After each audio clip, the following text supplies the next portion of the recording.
My name is Margreta McIlvaine, founder and owner of Bridge Between the Worlds Retreat Center, and I would like to personally invite you to come relax, rejuvenate, and expand your consciousness. Join us in a variety of workshops, seminars, and fabulous presenters. Our calendar of events is listed at bridgebetweentheworlds.org.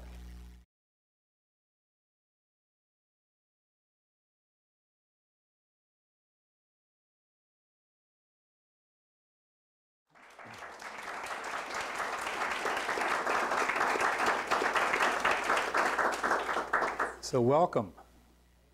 It's very good to see all of you here. I want to tell you about a life-changing experience that I went through about 4 years ago. And of course, I've come to realize since then that many things that didn't necessarily make a lot of sense in my life before have now made a lot more sense. And it's been a wonderful learning experience, to say the least. For one thing, it has completely changed my worldview in every possible way.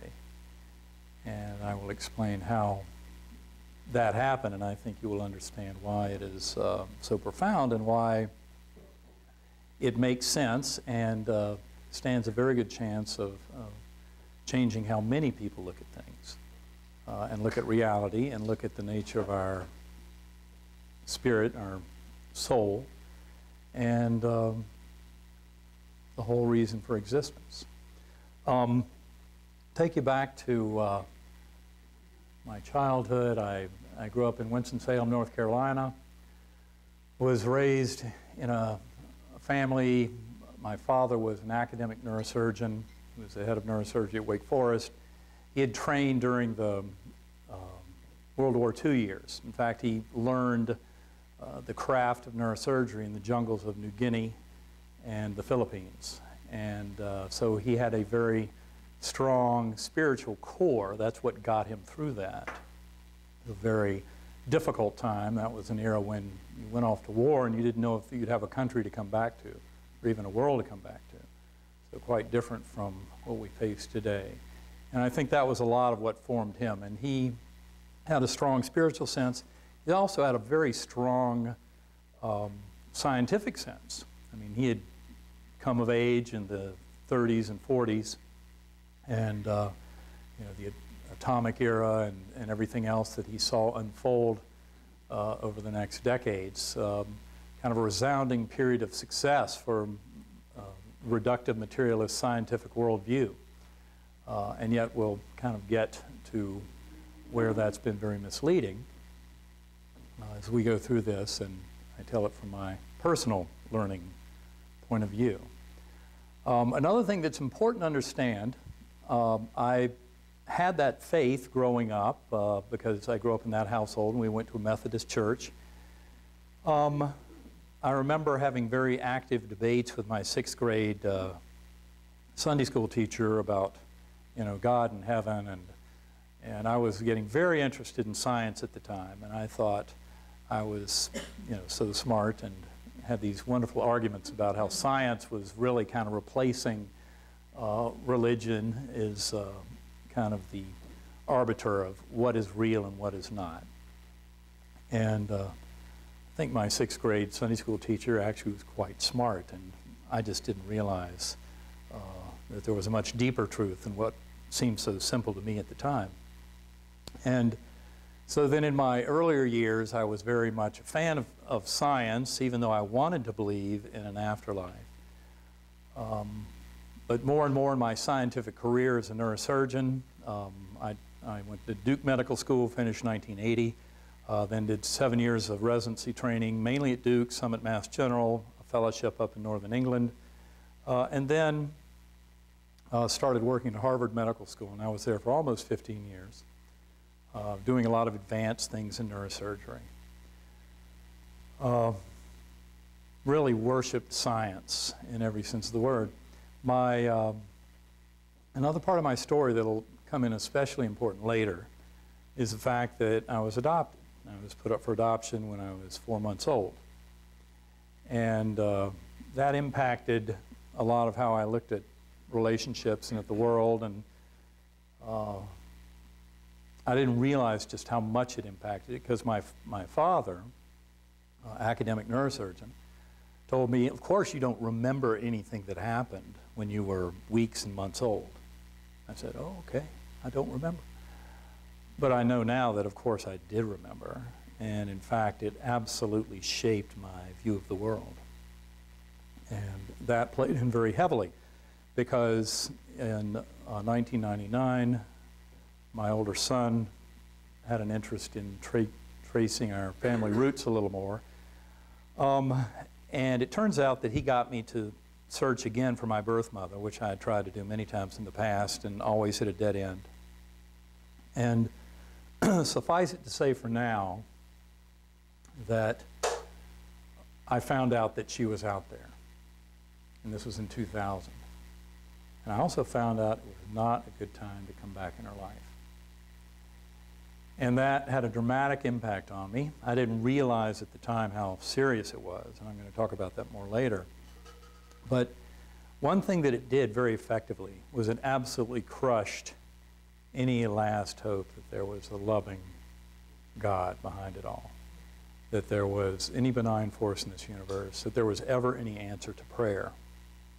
So in the year 2000, that died in me. And I can tell you that I went into coma 8 years later, in November of 2008. And that 7 days in coma changed my worldview forever. And I'll never, ever doubt that powerful, loving presence again. I think you'll understand why. So I want to take you back to the morning of November 10th of 2008. We had spent 20 years up in the Boston area and then moved down to Virginia for reasons unbeknownst to me, although at the time I thought it was because I had a good private practice opportunity in Lynchburg with two guys that looked like a very good group to work with. And so I've since found out that, of course, we moved here for very different reasons. But it's similar to what Maggie was talking about earlier. We were drawn here for very different reasons, but I didn't know them at the time. So going back now to that Monday morning, it was about 4:30, November of 2008, and I woke up with severe back pain, and it was worse than anything I'd ever felt, indescribable pain. I was barely able to get out of bed and kind of hobble down the hall and get into a warm bath, thinking that maybe that would make me feel better. Didn't work. In fact, I almost couldn't get back out of the tub. I had to put a towel over a rack and pull myself up, and I barely made it back to our bed. And my wife, Holly, then started rubbing my back, and really wasn't doing much good at all. And I didn't know it, but I was really going down fast. And in fact, about 2 hours later, I was starting to slip into coma. I didn't know that at the time. I warned Terry that I had this effect on electronics, but it happens. It's part of NDEs. You carry it for the rest of your life. But so I remember our son Bond, our younger son, who at that time was 10 years old, came in the room, saw that, oh, Dad's still here. I was working in Charlottesville at the time. I was driving up to Charlottesville, and Dad's still home. What's going on? And Bond started rubbing my temples. And when he touched my head, I felt like he had driven a white-hot railroad spike right through my head. It was just severe pain. And I just screeched in pain. And of course, as a physician, with severe back pain, severe headache, I should be thinking meningitis, something like that. But no, I was too far gone. In fact, my last words, I remember Holly wanted to call 911, and I said, "It's a muscle spasm. Don't call 911. Trust me, I'm a doctor." And that was really about it, because that's the last thing I remembered other than telling Bond to have a good day at school, because I thought, gosh, if this is really serious, I might still be in the ER waiting to be seen, you know, when he gets out of school. And that's it. I don't remember anything of the next week. 7 days gone. This was like being hit by a freight train. Didn't have any time to think about it, complain, talk about it. I was gone. And so Holly saw that I was kind of resting, so she decided to let me rest, and she went down and called my colleagues to ask them what to do next, and then decided to give me some downtime. So she came up about 2 hours later, and she opened the door, and I was having a grand mal seizure on the bed, and who knows how long I'd been having that seizure. She did call 911, and they came, and they had a lot of trouble breaking the seizure. They couldn't break it, in fact. They took me seizing into the ER, even though they'd given me a lot of diazepam and Ativan, trying to break it. And one of my colleagues there, Dr. Laura Potter, who I'd worked with a lot, very good ER doc, she didn't even recognize me when I came in. They had me in this red terry cloth bathrobe, just kind of seizing away and looking like somebody who was really going to die quickly. And she, luckily, she was very good, and she jumped right onto things and very quickly figured that potentially meningitis was the culprit. It turns out my older son, Eben, had been getting me in shape for months before this, which I think is one of the reasons that I survived this whole thing. But he had climbed a 20,000-foot volcano in South America months earlier. He wanted me to go climb it with him, so he was trying to get me in shape, which is no mean feat, but he was doing his best. And the good news is that that probably helped me come through this alive. It was not very good news for the orderlies in the ER that day who had to hold me down for the lumbar puncture, because it took 7 of them to keep me down, and a lot of sedation and everything. And finally, they got the needle in, and out came pus. Of course, I don't remember any of that. I was long gone, although the strangest thing happened that I heard about later. I certainly have no memory of it. But I was just kind of groaning and screaming, no words or anything, for an hour or so in the ER as they were getting me ready to go upstairs. And then at some point I just screamed out, "God help me." And I don't remember it. Everybody there heard it loud and clear as a bell. It was a shock to them because I had not said any word for a few hours at that point. And then I lapsed into coma. They put me on a ventilator, and I spent the next 7 days on a ventilator in the ICU. And if you had asked me before all this happened, you know, how much would a patient remember? You know, given my 20 years of experience in neurosurgery, how much would a patient remember after having a very severe meningitis? I mean, it was so severe that my CSF glucose, which the sugar level in the spinal fluid is normally 60 to 80, and in somebody with a bad case of meningitis, it might be down to 20. And my CSF glucose went down to 1.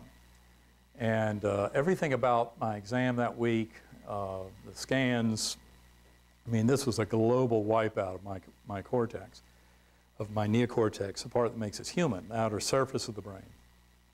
And if you had asked me before, how much would such a patient remember when they came back? I mean, first I would say, well, they're not going to come back, but since you asked, they're not going to remember a single thing. And I can tell you that when I did finally start to come around 7 days out, I remembered a tremendous amount. But very interesting, I remembered absolutely nothing of my life before coma. I just remembered this incredible adventure that had happened inside of coma. And I want to take you back and tell you what that was like.